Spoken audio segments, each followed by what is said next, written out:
Okay, good morning, everybody. I hope you are enjoying the sunshine, whatever you are doing today. Welcome to this webinar, which is all about the RSE teaching that the children are going to receive next half term. So I'm going to deliver this session for you, and during the session, you will find out about the curriculum aims for RSE, which stands for Relationships and Sex Education. We will share the specific objectives that the children will learn in years 1 and 2, so that you'll know what content they're going to receive. We'll share some examples with you of the resources that they use in year 1 and year 2, so that you know the types of things that they'll see, and there will be an opportunity to ask questions if there's anything you want to learn more about. You can do that by putting your question in the chat, or at the end, there will be some time for you just to ask questions. If you are watching the recording of this afterwards and you have a question, you can email the school at the info account, and that question will be forwarded on to your class teacher, who will get back to you to respond. So moving on through, so as I said, RSE stands for Relationships and Sex Education. That's split into two parts. We have relationships education. Now, relationships education is statutory, which means that in schools we have to teach that as part of the national curriculum by law. And our relationships education focuses on the fundamental building blocks and characteristics of positive relationships. That's all different types of relationships that the children might have, and that's really important. Sex education is not statutory, but it is recommended to be taught at an age appropriate level in primary schools. So the difference between relationships and sex education is that for sex education, parents do have a right to withdraw children from that above and beyond what is included in the science curriculum. So at Grovelands, we use a scheme called Jigsaw. Using that scheme, we teach the children about healthy relationships kind of throughout the year. So that's already happened for your child. But sex education is always taught in the second part of the summer term. That's why we have these webinars now, so that you can make an informed decision about whether your child will take part and have the opportunity to learn about what we teach, so that you can support your child with it if they come home with questions or queries. Now, I mentioned that the children have to do the science curriculum. The science curriculum in year 2 is that children learn that humans and other animals have offspring that grow into adults. At that point, they learn about the concept of reproduction and growth, but not how it occurs. In year 5, children are then taught about the life cycles of humans and animals again. This now includes reproduction. They learn about the changes that happen in humans from birth to old age, and they learn about puberty, including periods. So in year 2 and 5, that happens in science. There's no opt out of those aspects of the curriculum.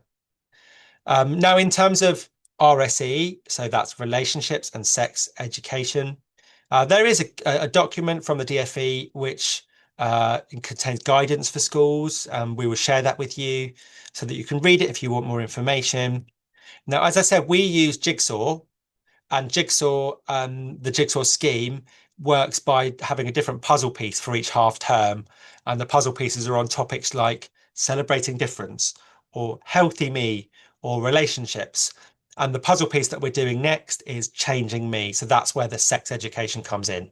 Okay, so we're going to share this overview with you so that you can see what is taught and when in the school, and this parent information booklet, which has some helpful tips for you on how to discuss this with your child at home if they do raise the subject. And, it's not always easy to know how to answer their questions. What should I say? What shouldn't I say? So there's some good guidance in there for you.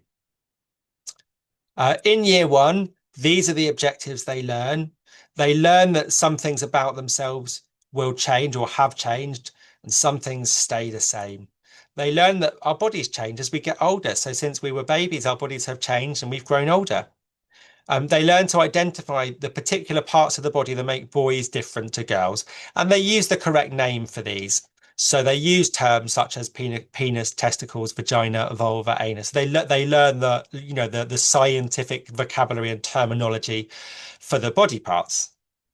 They learn that and understand that changes happen as we grow and that this is okay. And they happen whether we want them to or not. We learn about respect for the body, and we understand which body parts are private, which is really important because it's something the children are very much learning when they're younger. And that helps them to know which parts of their body are private to them. And they learn some ways of coping with changes.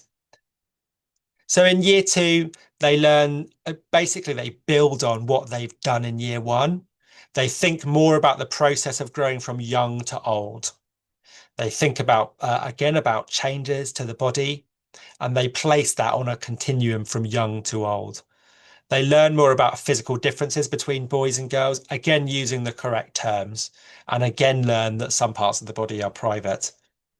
They think more about that there are different types of touch, and that we can say, it's up to us to say which ones we like and which ones we don't like. And that might be different for different people, for different children.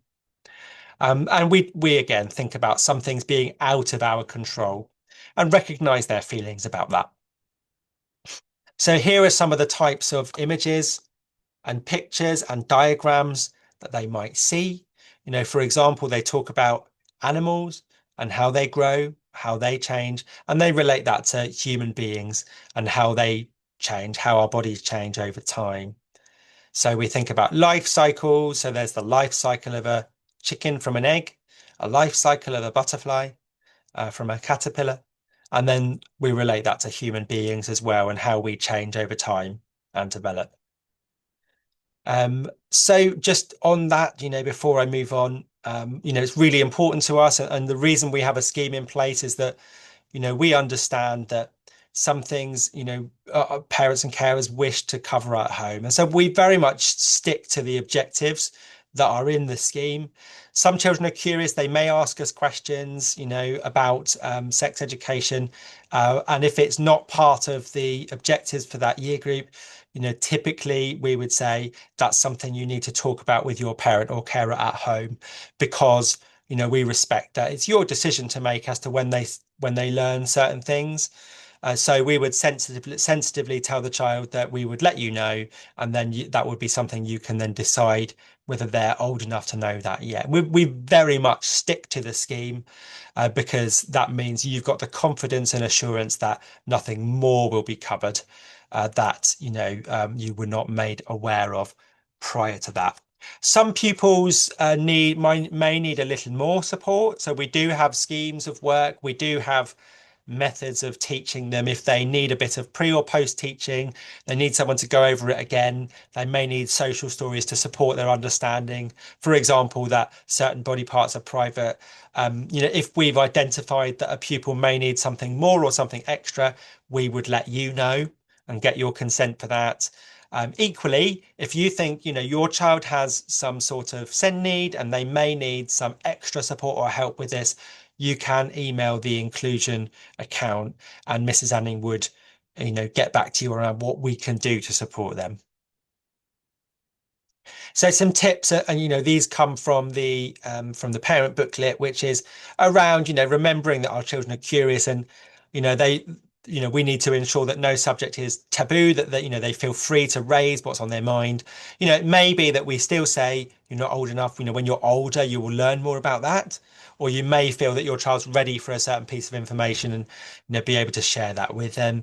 I would always say if you're not sure and you want some help, just reach out and let us know, and we can support you with what to say, what not to say. We could give you some extra signposting towards, good books that you can use with them at home, for example.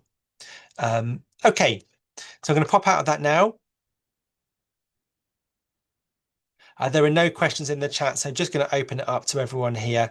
Does anyone have any questions at all?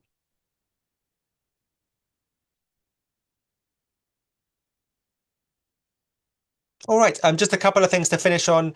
Firstly, if you would like more detail, more information about what's covered in each lesson, we're always very happy to share the full set of resources with you so that you've got all of that detail. If you feel that would be helpful to you, we can email that. If you do wish for your child to be withdrawn from the RSE sessions, the sex education sessions in particular, then all you'd need to do is just send us an email through to the info account. explaining that, and then we would ensure that they were removed from the classroom when those lessons took place. If you do have any further questions, please do get in touch. Let us know. We'd be happy to answer those. Right, thank you to everyone for joining the webinar this morning, and to those who are watching at home at a later point. I hope you enjoy the sunshine, and we look forward to seeing you again soon. Bye then.